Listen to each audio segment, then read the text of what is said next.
ñi nga xamante nit dañu woote marche suba woote résistance ni dañuy génn ñoom nee nañu bu ñu leen bàyyee dinañ génn bu ñu leen bàyyiwul dinañ génn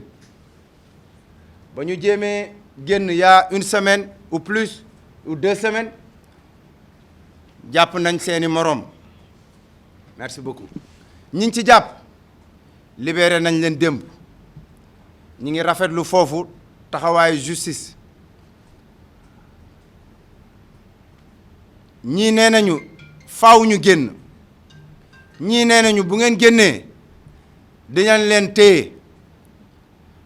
xale yi certains nee nañu bu ñu leen téye ñoom dinañ taal dinañu yàq te vraiment période bi ñu toll ñun soxlawuñu loolu Ndakaaru période examen lañ toll xale yi ñu ngi war a jàngi ñu ngi war a def seeni examen période bu ñu toll période tabaski la nit ñi da ngay gis ku def prêt ku nekk xool fan nga war a mun a wutee xaalis di def opération tabaski da ngay gis ku dajale 1 an pour def opération tabaski les gens sont dans les rues yar teg say xar di jaay samba boo yi nga xamante ni yàkkamti wuñu lu dul manifestation am wala xeex am ñu profité si di dajji magasin jaambur yi di sàcc bétaayu nit ñi di def naka sudul noonu ci dëkk bi xam ngeen ne loolu lépp Ndakaaru gii lay xewee te defe naa ni des raisons personnelles warul mën a tax ñuy taal Ndakaaru njaay surtout ñi nga xamante ni ñoo ko jiitee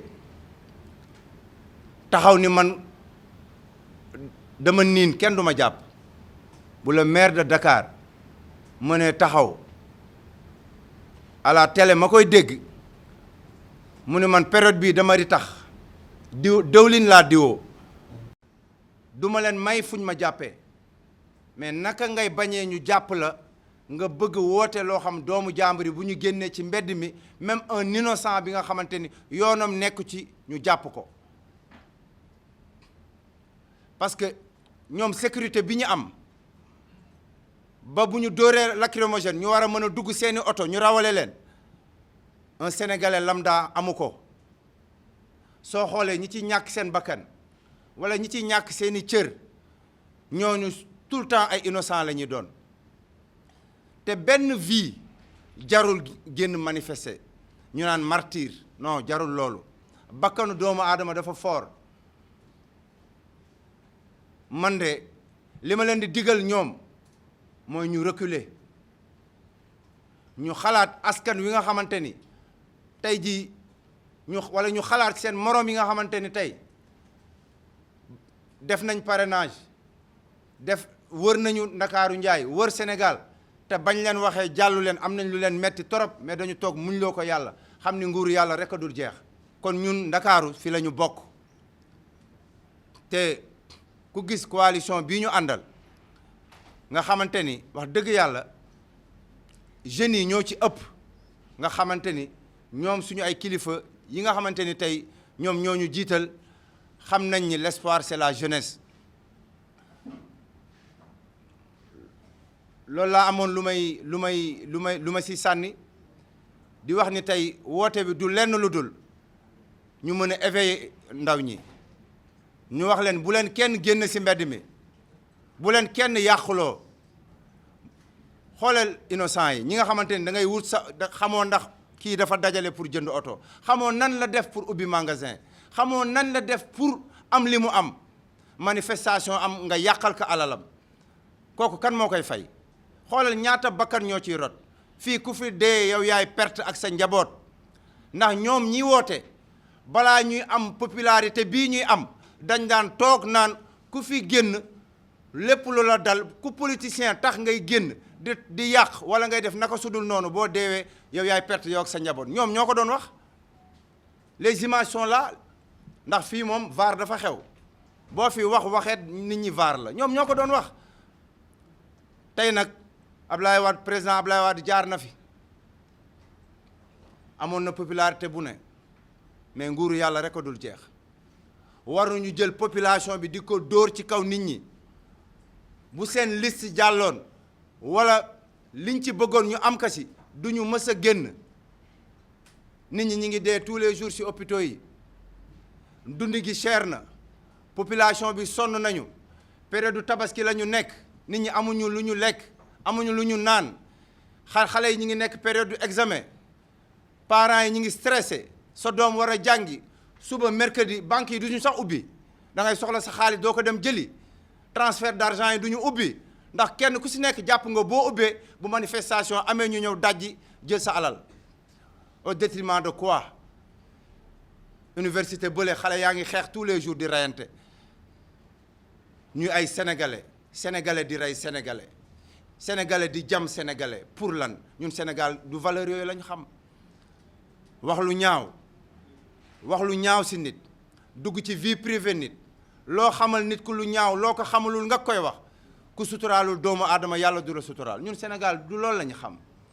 bokk gis-gis liggéey. Appel à un apaisement. Dakar n'est pas le foyer des tensions. Pensons à nos jeunes qui, durant 1 an, n'est-ce pas, vous l'avez dit, ont mobilisé des sous pour aller acheter des moutons pour les vendre. À nos braves mamans qui, par leur tontine, par leur leket, aujourd'hui sont en train de se donner corps et âme pour pouvoir habiller leurs enfants, habiller leur famille. À ces pères de famille qui n'arrivent plus à dormir parce qu'ils n'ont pas le prix du mouton. Au nom de quoi, nous, acteurs politiques minoritaires dans ce pays, nous voulons tenir ce pays en otage. Ça ne se passera pas. Mais dire aussi à ceux-là qui veulent gérer le pays. Aujourd'hui, si le camp du pouvoir a du mal à en parler de cette situation, c'est que même période, même circonstance, ils avaient tenu des propos récriminatoires. Et aujourd'hui, c'est dans cette même posture. Autant nous avions